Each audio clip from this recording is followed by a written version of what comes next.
दोस्तों, यदि आप पबजी के दीवाने हैं तो यह वीडियो आगे मत देखिए। हो सकता है आपको बहुत बड़ा झटका लगे, क्योंकि टिकटॉक तो पहले बैन हुआ और जब टिकटॉक बैन हुआ तो पबजी दीवाने बड़े खुश हुए कि भारत में टिकटॉक बैन हुआ लेकिन पबजी अभी भी चल रहा है, जो कि चीन का ही है। टेंसेंट कंपनी के द्वारा बनाया गया एक गेम है। लेकिन आगे यह जानकारी देते हुए मुझे बेहद हंसी आ रही है कि जल्द ही भारत में पबजी भी शहीद हो सकता है। यदि आप पबजी लवर हैं फिर तो आपके लिए बड़ी दिक्कत वाली बात है। दोस्तों, मैंने कई बार ऐसा देखा, कुछ लोग मोबाइल पे लेह तड़ातड़ गोलियां चला रहे हैं, लगे हुए हैं। और पता है सबसे ज्यादा मजा कब आती थी? जब उनसे पूछो कि क्या कर रहे हो तो कहते थे दुश्मनों को मार रहे हैं।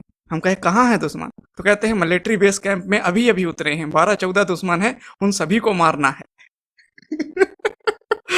मुझे ऐसे सुन के बहुत हंसी आती थी दोस्तों, कि आखिर हमारे देश के युवा बताइए घर बैठे मोबाइल से ही मिलिट्री बेस कैंप में जो दुश्मन उतरे हैं उनको मार रहे हैं। लेकिन अब उनके नसीब में इस देश के लिए शहीद होना और इस देश के लिए दुश्मनों को मार गिराना शायद अब नसीब ना हो पाए, क्योंकि भारत सरकार का आईटी मंत्रालय एक बार फिर से चीन के उन एप्लीकेशन के पीछे लग चुका है जो कि सुरक्षा को लेकर भारत सरकार के आईटी मंत्रालय के राडार में है। दोस्तों, अभी हाल ही में एक न्यूज आई जहां पर मैंने यह देखा कि जो पबजी गेम है वह हो सकता है कि भारत में जल्द ही बैन हो जाए। यहाँ पर आप देख सकते हैं कि लोकमत न्यूज का यह एक आर्टिकल है जहाँ पर 59 के बाद अब 47 और चीनी ऐप बैन। हालांकि भारत सरकार ने यह नहीं बताया कि जो 47 ऐप हैं वह कौन से हैं। वहीं पर 275 ऐप और हैं जो कि भारत सरकार के आईटी मंत्रालय के राडार में है। और पबजी प्रेमियों को भी मिल सकता है बड़ा झटका, यानी पबजी भी अब भारत सरकार की राडार में है। और यदि पबजी में कोई ना कोई खामी पाई जाती है तो निश्चित तौर पर पबजी पर बैन लग सकता है। यहाँ पर दोस्तों आप यहाँ पर देख सकते हैं कि लिखा हुआ है कि ईटी की रिपोर्ट के अनुसार भारत सरकार 275 चीनी मोबाइल ऐप की सूची तैयार की है और इनकी जांच की जा रही है। इनमें PUBG game, Zili, CapCut, FaceU, LBE Tech, Perfect Corp, Sina Corp, NetEase games, AliExpress, Resso और यू लाइकी जैसे ऐप शामिल हैं। हालांकि सरकार ने अभी तक ना उन 47 ऐपों की लिस्ट जारी की है जिनको बैन किया गया है और ना ही 275 ऐप के बारे में कोई जानकारी दी है जिन्हें बैन किया जा सकता है।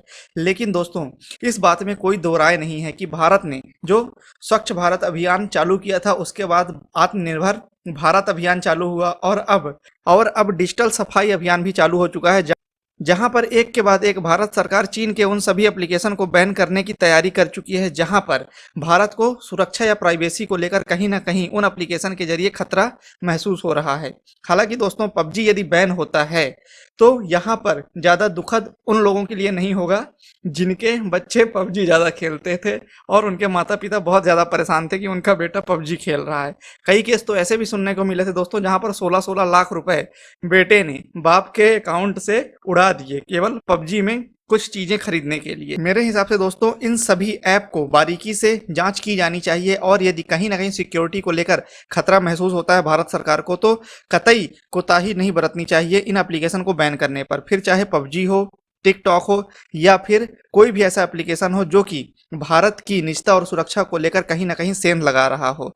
दोस्तों, पबजी के बहुत ज़्यादा यहाँ पर भारत में खेलने वाले लोग हैं, पबजी को काफ़ी पसंद करते हैं और छोटे बच्चे ही नहीं बल्कि कई बुजुर्ग और जवान भी पबजी आपको खेलते दिख जाएंगे। बेटा स्कूल गया है, यहाँ पिताजी पबजी खेल रहे हैं, पिताजी ऑफिस गए, पता चले माताजी भी दोपहर में 2-4 गोलियां चला ली पबजी में।